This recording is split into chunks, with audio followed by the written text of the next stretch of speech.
नमस्कार दोस्तों, आप देख रहे हैं न्यूज लाइव 24 और मैं हूं आपके साथ डिम्पल यादव।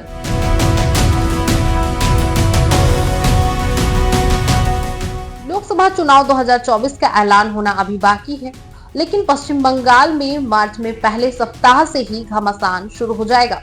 पीएम मोदी मार्च के पहले सप्ताह में राज्य में 3 जनसभा करेंगे, जबकि मुख्यमंत्री ममता बनर्जी की पार्टी तृणमूल कांग्रेस ने 10 मार्च को ब्रिगेड में जनसभा का आह्वान किया है। इस तरह से मार्च के पहले सप्ताह में पश्चिम बंगाल में लोकसभा चुनाव का शंखनाद हो जाएगा।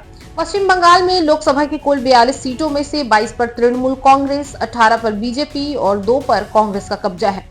इस लोकसभा चुनाव में कांग्रेस और टीएमसी के बीच अभी तक सीटों का बंटवारा नहीं हुआ है।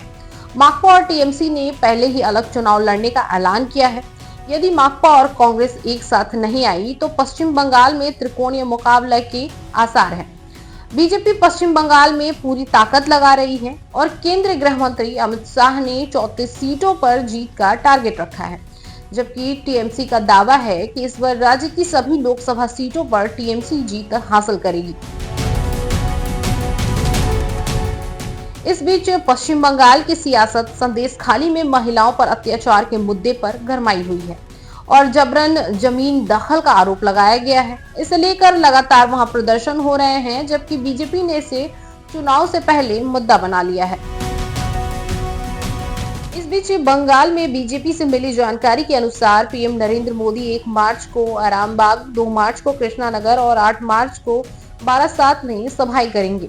लोकसभा चुनाव से पहले बंगाल में पीएम मोदी 8 मार्च को महिला दिवस पर बंगाल में सभा को संबोधित करेंगे। वह दिन है महाशिवरात्रि का, इसलिए बीजेपी ने नेतृत्व ने सभा का नाम नारी शक्ति वंदना कार्यक्रम रखा है।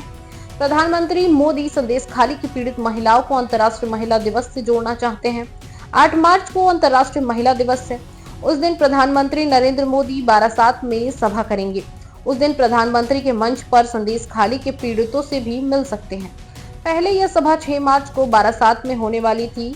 बीजेपी के शीर्ष नेताओं ने शनिवार को दिल्ली में प्रदेश बीजेपी अध्यक्ष सुकांत मजूमदार और विपक्षी नेता शुभेंदु अधिकारी के साथ बैठक की और इस बैठक में पीएम मोदी के कार्यक्रम की रूपरेखा तैयार की गई।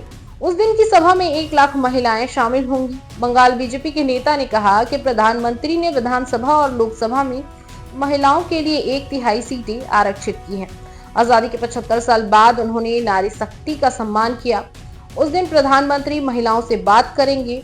उस आधार पर प्रधानमंत्री बारासात सभा में संदेशखाली महिलाओं पर अत्याचार का विरोध करेंगे। दूसरी ओर पीएम मोदी की सभा के जवाब में टीएमसी भी मैदान में उतरने की घोषणा कर दी है।